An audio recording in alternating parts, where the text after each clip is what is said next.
Just with Will, where is his command of the offense relative to what you would typically expect out of a true freshman that didn't have spring practice at this point in his career?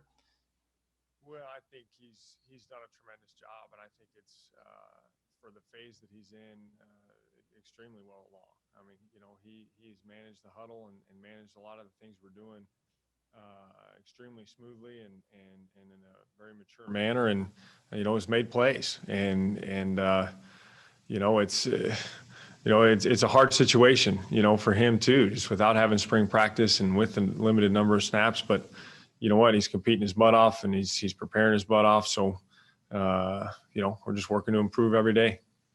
Did you feel like Skyler was really playing the best football of his career, and just how tough of an adjustment is that to make as a staff for you guys on the fly?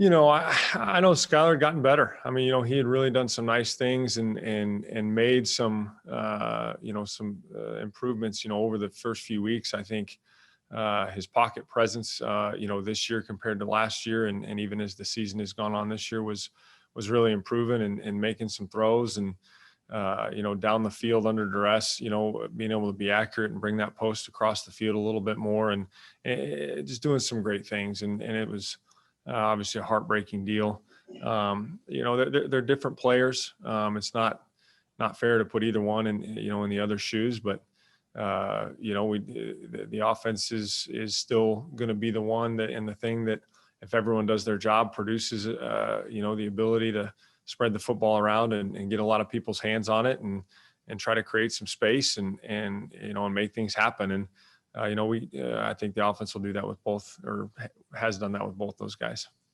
Thanks, Collin. No problem. Kellis? Hey, Collin, what have your conversations been like with Skyler since he got injured? Oh, just making sure he's doing okay and obviously on the road to recovery, really. I mean, it's I can't even put into words just how much your heart breaks for what he's gone through and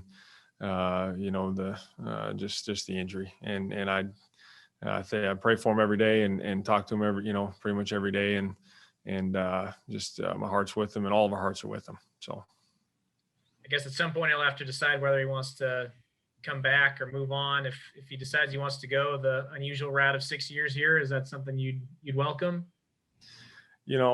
Right now, I mean, it's about him getting healthy and us finishing the season strong. And, we'll cross that bridge when we get there, and it's a little ways down the road. So fair enough.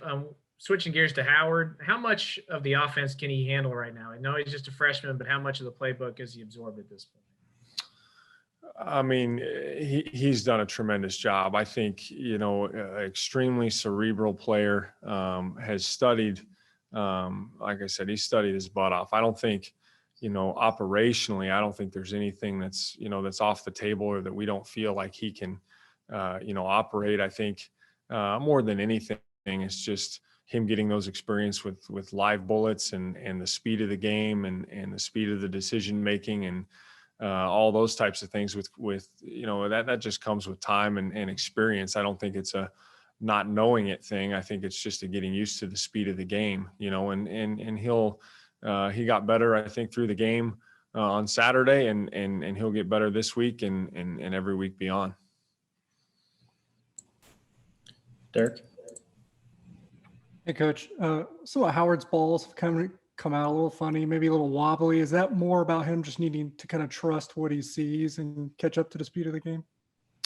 Yeah, I think that's a big part of it. I think, when you start thinking a lot or you're processing the speed of things, I think you start to aim the ball and instead of just letting it rip, and then, your feet die and, you don't get your weight transfer and things behind it. So it's, it's a chain reaction, but it's just, again, part of working it and drilling it. And, and the more he plays, he's, he'll do just fine. I guess, what are what drew you guys to Will Howard immediately from just a performance standpoint and stuff that you've already seen so far early in his career? Well, I think, it goes back to, when we started recruiting him. I mean, just so impressed with how he carries himself and his demeanor and obviously, he's a winner, and really what he was able to do in high school and carry that team as far as they've been in a long, long time. And the way he did it and his humility and, is tremendous, and obviously how he's come in here and such a short time with very limited reps and experience through the spring, still being able to, earn everything he's gotten, and that's a big part of it, and earning the respect and trust of his teammates. And, has really been impressive, but he knows, and we know that it's a long journey, I mean, he's done some great things and is doing tremendous, couldn't be more pleased, but at the same time, there's a lot on the table that he's hungry and excited for, and that we all need to strive to improve. Got time for a few more. We'll go Fitz, Adam, and then Ryan. Go ahead, Fitz. Hey, Coach. Since everyone's covered the Will Howard ground pretty well, how valuable is it right now to have a guy like Nick Ast that it's in the system and ready to play? Invaluable, and it's Nick does a tremendous job. I mean, there's probably not a guy in our program that has worked harder, and he's been throwing balls after practice, darn near every practice since he got here 3 or 4 years ago, and it's to see his improvement to where he is now, and from where he came in is a credit to him, and again what he's earned and worked for, and having a guy that's been in the program for that amount of time and put in the work, and if heaven forbid anything happens, for him to be able to step up and is big. And how has he handled the fact that he was the backup last year and suddenly this year he's been the 3, now he's back to the backup, but that can't be easy for an upperclassman. I know everyone in my room and everyone in our building is extremely competitive and wants to get on the field, and you wouldn't want it any other way, but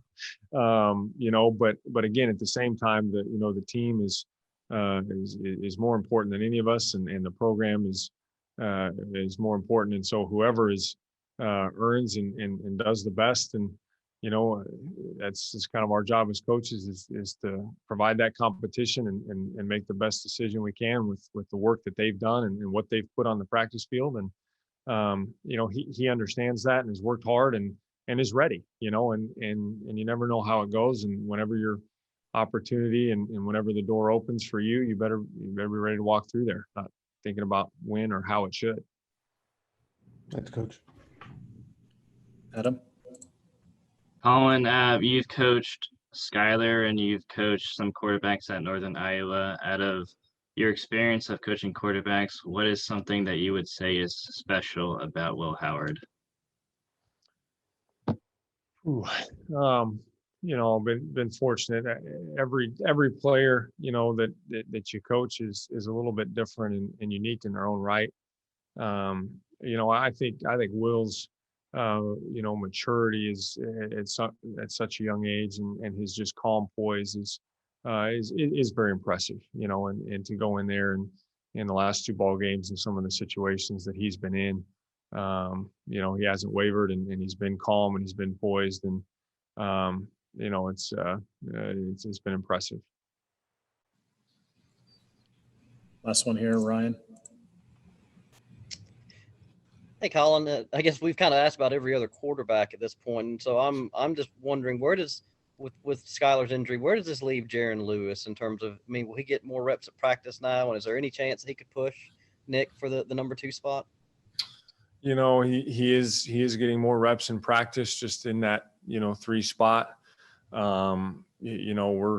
It's a day-to-day, week-to-week deal. I mean, it's competitive every day and try to make it that way. And I think as of now, 1 and 2 is pretty established, but again, we're taking it every day to day and week to week.